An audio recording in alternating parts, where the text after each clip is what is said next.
Israel Adesanya previews his upcoming fight against Dricus du Plessis. Izzy is set to challenge for the middleweight title on UFC 305, where he will try to reclaim his belt against a bitter rival, the current champion, DDP. The two have history, as they say, going back to the time when their positions were reversed, with Israel being the champion and Dricus, the loud, provocative prospect who began working on creating interest between him and the champion, even before he was the #1 contender in the division. He achieved this by talking about controversial subjects, such as racial heritage, claiming Israel should not be called an African champion, because as he said, Israel identifies more with being a Kiwi and doesn't even live in Africa. As he himself was born in and is a resident of South Africa, this became a talking point as a part of the story why he was motivated to become a champion, as he believed that he'd be the one to give Africa its first real middleweight UFC champion. This, of course, didn't sit well with Izzy, who didn't hold back and clapped back, insulting Dricus and criticizing his rhetoric. This marked the beginning of their heated rivalry, something that almost ended abruptly after Adesanya lost his title to Sean Strickland. But with Dricus securing a title shot with a dominant win over Robert Whittaker and defeating Sean in a championship bout, now Israel takes a role of the challenger, but this change in dynamics doesn't change the degree of their disdain toward one another, and we're guaranteed to see some serious heat in this matchup.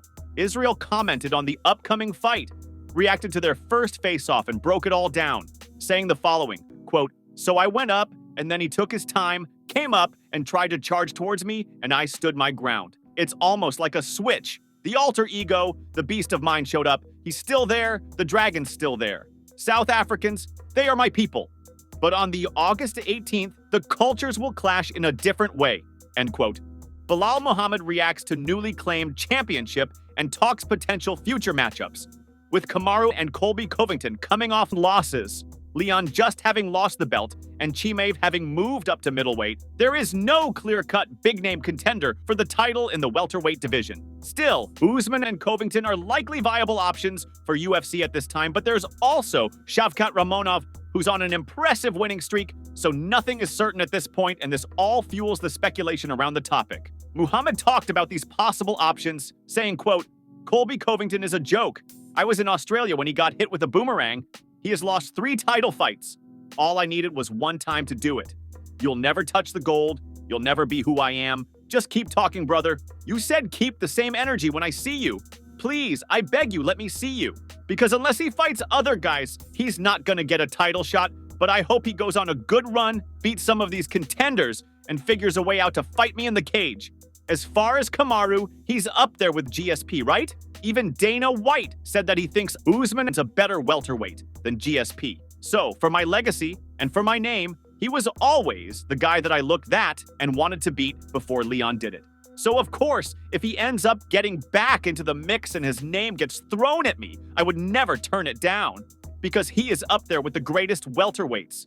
And for myself, building my legacy to be like GSP or above him, I have to beat him, Shavkat, Ian, Gary. I'm ready to fight all of these guys. There's not a guy that I have ever turned down a fight with, and the UFC knows that.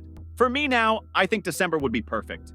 But whenever the UFC calls, we'll be ready to go. I'm not going to be one of these guys that go, hold on, I need a year off. Hold up, let's see these two guys fight, and we'll see who will fight me. There's not a lot of contenders that deserve a title fight or anything like that.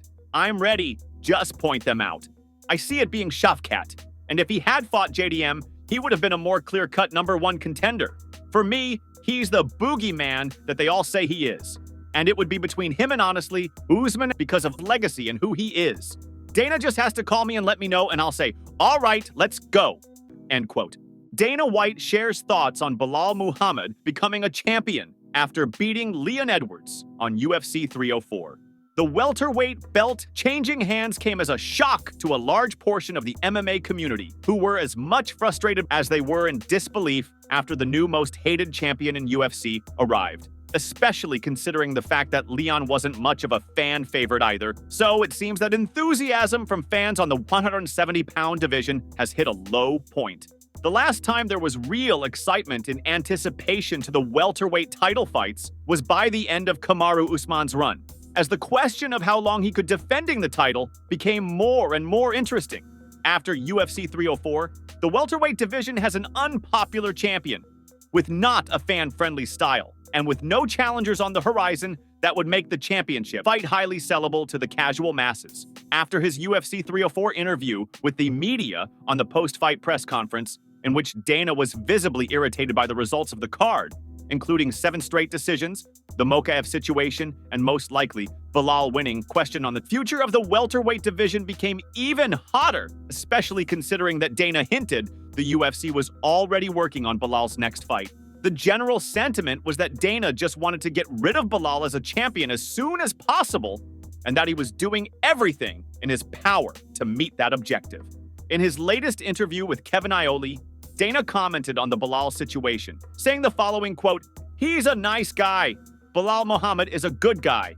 He's a good human being. Whatever the reason is that fans don't connect with him and talk shit about him, what I've learned in this business is Belal keeps grinding, doing what he does. He's on an unbelievable win streak. He hasn't lost for like 5 years, so you don't have to like him, but you're definitely gonna respect him.